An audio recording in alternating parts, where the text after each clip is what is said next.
YouTube, knowledge of self-determination. Um, so yeah, more Trump news. Now, I'm gonna just go ahead and get right into the story because this one is very interesting. Trump to seek $54 billion increase in military spending. Now that's aside from, I think it's what, 30, $40 billion to build this quote unquote border wall. All right, we're what, $16 trillion national deficit? Yeah. So I'm gonna go ahead and read some of this report. You guys let me know what you think about this. President Trump put both political parties on notice Monday that he intends to slash spending on many of the federal government's most politically sensitive programs relating to education, the environment, science, and poverty to protect the economic security of retirees and to shift billions more to the armed forces. The proposal to increase military spending by $54 billion and cut non-military programs by the same amount was unveiled by White House officials as they prepared the president's plans for the next year's federal budget. Aides to the president said final decisions about Medicare and Social Security will not be made until later in the year when he announces his full budget. But Sean Spicer, his spokesman, cited Mr. Trump's campaign commitments about protecting those programs and vowed that, quote, he's going to keep his word to the American people, end quote. In effect, Mr. Trump appears determined to take sides in a generational struggle between older, sicker Americans who depend on the entitlement programs and their younger, poor counterparts whose livelihoods are shaped by the domestic programs likely to see steep cuts. He also set up a battle for control of Republican Party ideology with House Speaker Paul D. Ryan, who for years have staked his policy-making reputation on the argument that taming the budget deficit without tax increases would require that Congress change and cut the programs that swallow the bulk of the government spending, Social Security, Medicare, and Medicaid.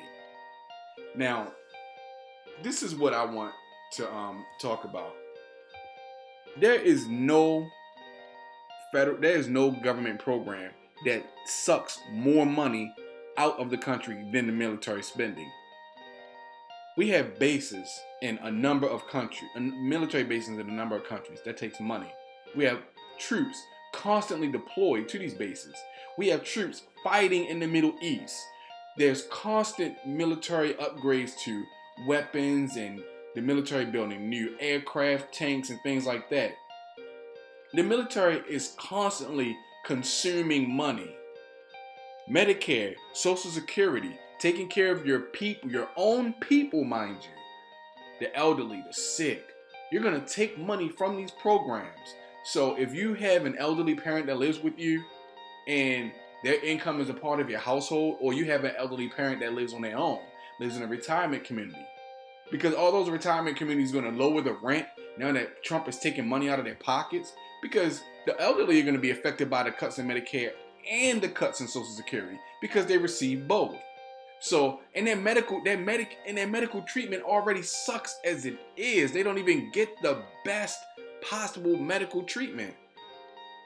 The prescription pills are ridiculously high, especially if you're on a budget.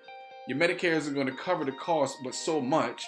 You know what I'm saying? You may have a ridiculously high copay, which comes out of your Social Security check that you get once a month for probably like $900 or $1,200 or $1,100.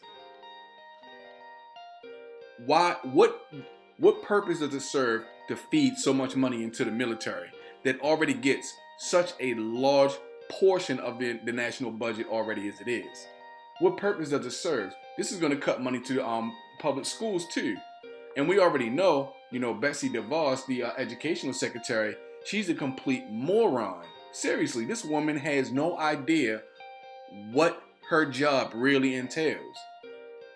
But I'm sure she's okay with that because she wants to push for privatized schooling and charter schools anyway.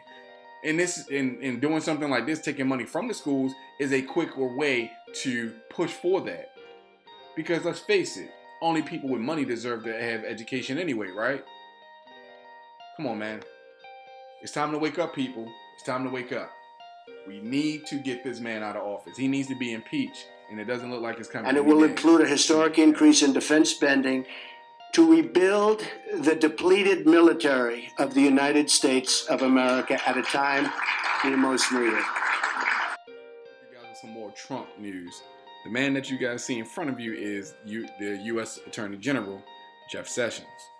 Now, Jeff Sessions is trying to push for basically for police officers to stop being sued, for local police to stop being sued when they basically kill innocent people.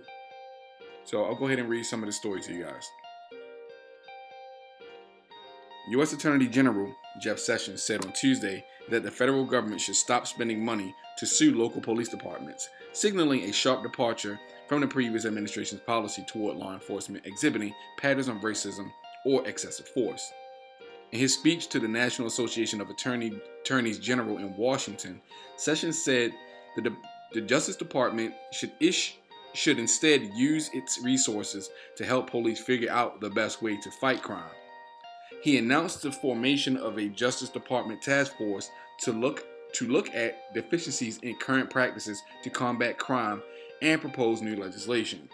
The Justice Department is still weighing whether it should impose reforms on the Chicago Police Department, which was the subject of a critical report by the Obama administration. Sessions said violent crime has risen since 2014, although it's down almost half since the early 1990s. So, just think about what that is actually implying. So we already know that police officers are rarely convicted when they kill innocent people. Very rarely do they get convicted. Very rarely do they actually lose their jobs. We know this, especially when it comes to killing black people. So now they want to issue up even less justice for you, because suing and actually getting some sort of monetary compensation, while it doesn't bring your loved one back, it does instill a vote of confidence in the American justice system, that there is still some justice that can be had when your loved one is murdered senselessly by the cops, because they are basically little boys with guns going around shooting people because they're afraid of the population that they're actually policing. This does nothing to instill confidence in the minds of people in America, especially black and African American people, or quote unquote minorities, who seem to be the ones who are the most over policed by the police and local law enforcement. So what does this actually mean? I mean, we already know about the law in Missouri, where if your child gets into a fight, they automatically, they could possibly, I shouldn't say automatically, they could possibly, more than likely, be charged with a felony, right? Especially if they cause another kid harm in the fight, irrespective of who may have started the fight. We already know in Louisiana that they have the quote-unquote Blue Lives Matter law, which means that basically if you resist arrest, you can be charged with a felony.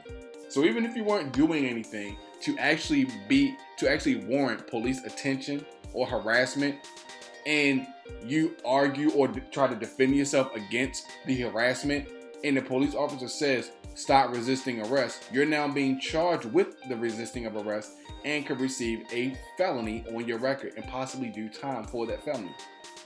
I think for lesser felony charges, I think it's maybe a mandatory sentence of 5 years to something to that effect. Although I could be wrong about that. So, what is Bush's administration really trying to do to the country, to American citizens? We really need to ask ourselves these questions.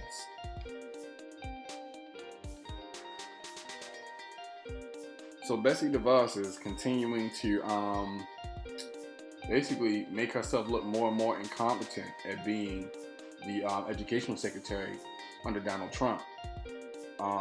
She's already not qualified for the job that she has applied for. She's already not qualified. I mean, come on, let's be reasonable. This woman never went to a public school day in her life, but yet she's going to be in charge of public schools, right? She's never controlled that large of a sum of money a day in her life, but she's going to be in charge of controlling that money for the schools that she pretty much devalues already. On top of Trump cutting budgets to increase the military's ability to spend money at an alarming rate. But I'll continue. Angry social media users fled into an uproar Monday evening after Education Secretary Betsy DeVos issued a statement that some said ignored the context under which historically black universities were created. The statement called historically black colleges and universities, HBCUs, quote, real pioneers when it comes to school choice, end quote, and came shortly after President Donald Trump held a meeting with several HBCU leaders on Monday. Some social media users said DeVos ignored the history of how black Americans were denied access to higher education. Others said the statement applauded the Jim Crow segregation education system for giving black students, quote unquote, more options. The hashtag HBCUs trended on Twitter on Monday evening and was briefly the most mentioned hashtag on the social networking platform. Some argue that DeVos' statement presents HBCUs as if they were created as a better option to traditionally white universities. The Department of Education lays out on its website that HBCUs were established because, quote, there was no structured higher education system for black students, end quote. At the time when many schools barred their doors to black Americans, these colleges offered the best and often the only opportunity for higher education, the Department of Education notes on its website. President Trump said he will help HBCUs as part of his New Deal for Black America plan. New Deal. I don't like the sound of that. Trump is expected to sign an executive order on historically black colleges and universities later today. A senior White House official said the order will reposition an existing initiative on HBCUs and allow it to work with all executive agencies and, quote, serve as a strategic partner to the president's urban agenda, end quote, with the full force of the White House behind it. So, now, I mean, what do you guys think about this? Because, I mean, Betsy DeVos, she clearly has no idea what she's doing. But what I don't like is the downplaying of the apparent segregation. That's what I don't like. Why in America do they try so hard to downplay the racist, segregated, disgusting history of this country? It's constantly being downplayed and they're trying to constantly overlook this. And personally, I don't appreciate that whatsoever. Let's see. At a time when many schools barred their doors to black Americans, these colleges offered the best opportunity, or rather, offered the best and often the only opportunity for higher education. Let's go back a little bit. Let's see. Real pioneers when it comes to school choice. Man, get out of here. Seriously. First and foremost, we weren't allowed to go to school with white people. And if we were, in certain rare occasions, allowed to go to school with white people, we were the only black people there. This is before this stuff in the 50s and the 60s. You know, I'm talking about, and even then also, they did not want us in school with them. We were marginalized, we were mistreated. They did not want us in those schools. So why not call it what it is? White people were racist, biased, prejudiced, and they used their racism, white supremacy to keep us from learning with them. Because they already had the idea that black people couldn't learn at the same rate that white people. And then when they figured we could, oh, well, you know, we still don't want you to go to school with us anyway. Even if you are smarter than us or just as smart as us, we don't want to be near you. Why not call it what it is? Because, again, on my channel, I'm not going to let you guys forget the past. I'm not going to let you forget what has happened in history. That's the problem. America wants you to forget. They're trying to pull a Jedi mind trick on you. In fact, they're doing what Hitler does with these alternative facts. Hitler said, you tell a lie loud enough and long enough, people will eventually begin to believe it. And that's what this country does with history. It tells you a version of history that they want you to take into account. They want you to absorb that version of history, because eventually you'll begin to believe it. Like people believing that Donald Trump is actually good for the country. So, tell me what you guys think about this, because I think it's sad. I think it's pathetic, really. that what the real issue behind the segregation of schools is being downplayed in the way that it is. But let me know what you guys think about that.